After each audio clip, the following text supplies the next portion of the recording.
There are so many unbelievable benefits to young people studying theater. Research, of course, has showed, my friend Terry Barber said it so eloquently, all of the positives that come from young people studying theater: enhanced reading skills, enhanced attention span.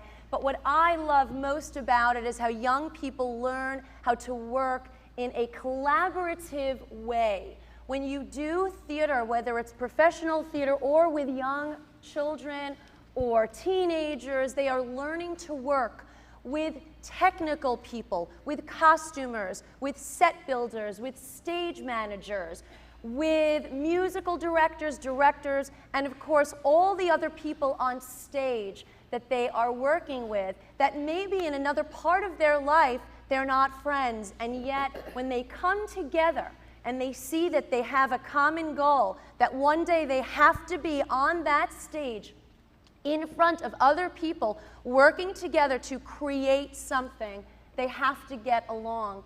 And aside from the world of theater, isn't that something that we all have to do in life, regardless of where our professions or our lives take us? It is. If you don't know, I think it is. Another aspect that is fantastic about sharing the world of musical theater with young people is all the historical things that they learn. For example, we're about to direct the show Annie. Now, I'm sure most of you think, oh, Annie, yeah, it's a show, a musical about a little red-headed orphan who, you know, goes into the home of this really tall, bald guy.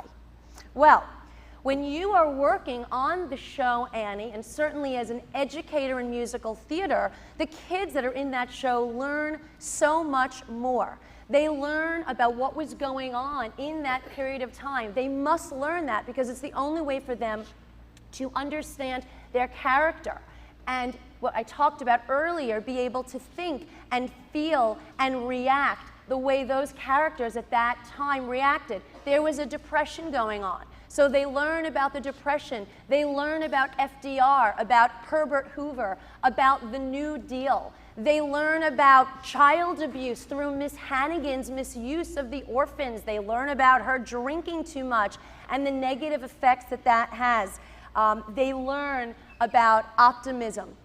A show like Annie teaches them about optimism.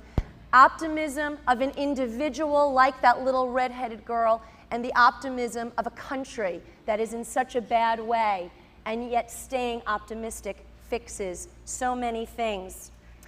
Students that study theater learn about commitment. They have to memorize lines. They have to memorize blocking, the way an actor moves on stage. They have to memorize choreography. They have to deal with changes and be flexible. It could be the night of a show, and a director may say, you know what, I've been watching that for 3 months, but I do not like you entering stage left and exiting stage right, so we're going to switch it. And that switch may entail moved props, a costume that has to be set someplace else, a longer run to the dressing room to make that change, and the actor says, yes, okay, I can do that. I can be flexible. What a great lesson to learn for the rest of their lives.